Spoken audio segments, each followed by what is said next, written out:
That is on Netflix in France, but also it's on Netflix in the UK and around the world. Oh, you styled it out. Well done, well done, you. Those are all the clean jokes in this show. Yes, I that's think we it. got them all. This was such a brilliant idea. You sort of think you should have done this ages ago, but this came out of a corporate gig, wasn't it? That you were doing. Yeah, I was doing like these. You know that you sort of sometimes get like an after-dinner thing where they go, "Come and talk for half an hour after we've done our big thing," and you end up sort of going, "Well, I'll just tell all my best jokes at that because." And then I kind of went, "Well, why am I doing that just for the after-dinners? I should do that for a tour." And then I started doing this big tour. So you've got years of material to look back through. Well, I did like 9 DVDs back when DVDs were a thing. Yeah. And now they're gone. It's just Netflix now. So I kind of thought, well, no one's seen that around the world. People have seen it in Great Britain, but no one's seen it around the world. So I'll just put all the best ones together. Well, how do you pick? Well, I let the audience pick. I kind of went out there with about 1,000 jokes and then I sort of saw what the audience laugh loudest at. I think the audience kind of are in charge. You went out there with 1,000 jokes? Yeah. What, to test it out? How long was that show? Well, it was a few shows. Right, OK. But then it was just like going through and going, all right, they laughed at that one. Oh, that one's dead now. And just kind of going through. Yeah, it was fun. You were the first sort of UK comedian to sort of stream internationally on Netflix, I think. Yeah, I think so, yeah. I think that's right. Your comedy, though, because it's quite... It could be quite dark sometimes. It's very unique to you. But it's quite old-fashioned in a way because it's jokes. It is not jokes. Stories about stuff. It's just jokes. So you're either laughing or you're not. It's quite binary. So, but do different countries react in different ways? Do we have different sense of humour? I really don't think we do. I just did like a 7-city tour of Germany, and that's the place where people always sort of say, "Where would we be without a sense of humour?" Germany. And it's just not the case. It's like people kind of universally, if they have that sort of sense of humour, and I'm not right for everyone, but there's a certain sort of type of person that's got quite a dark sense of humour, and they like jokes, and they like that stuff, and it seems to be the same around the world. It's quite nice, actually, to think everyone's pretty much the same. Well, I mean, that's why Netflix is perfect for you, because that is a global audience. It's everywhere. Well, it's not in... I think North Korea and China is the only place it's not, which is disappointing. Will you be touring there instead? Yeah, I'll go there and do a show.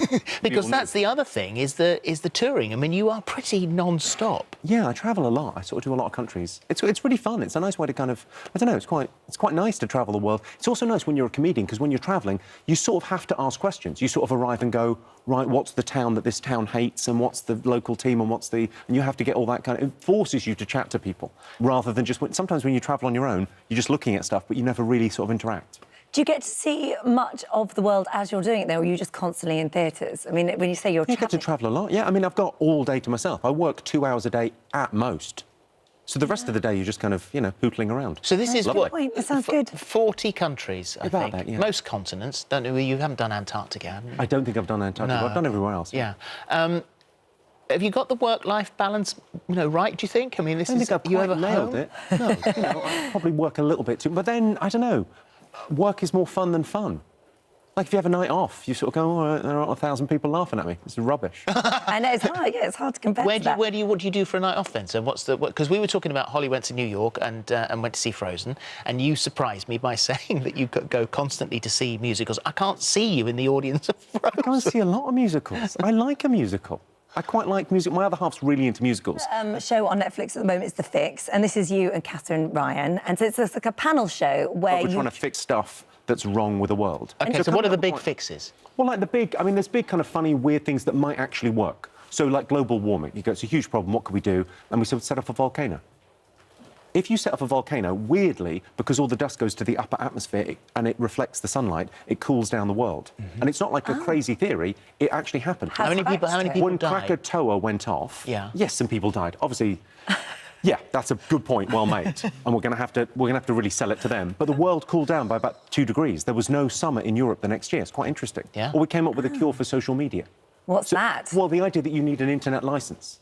Because the only thing that's the matter with social media is people are anonymous, so they become trolls and say terrible things. But if you had your name and address on it, you'd be all right. That seems perfectly sensible. Yeah, why not? I like it. So we've come up with kind of crazy ideas to fix massive problems. So that's the Fix on Netflix. Netflix. Only in France. Yeah, sure. Only in France.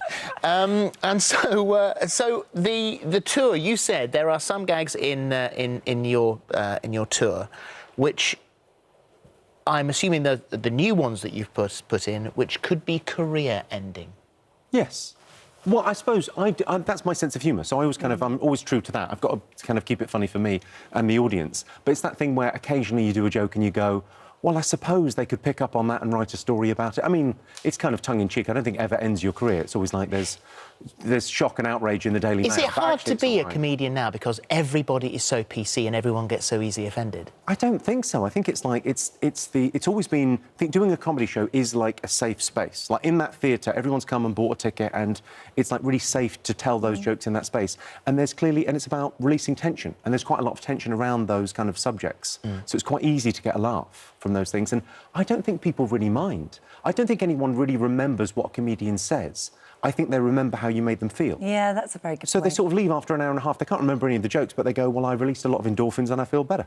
Which is exactly what you need. You can't become a comedian overnight, really. It's something that you have to work on. You have to sort of put the mileage in. But You have it appears like that, doesn't it? Sometimes someone new comes along and you go, oh, wow, that's amazing. And you go, yeah, that's 15 years of playing the clubs. And then suddenly it happened for them. Because you didn't start out to be in comedy, did you? I think No, I was you like were... 26, I think, which is quite late. I think most people kind of do it quite early. You worked for Shell? Yeah, I used to work for Shell, yeah. And so at what point, at 26, what do you think, right, OK, well, I'm going to give this life up. This is nice, safe, secure job with a proper future and a pension. Yeah. And I'm going to go out on the road and do a bit of comedy. Yeah, I think so. I think I just kind of was bored.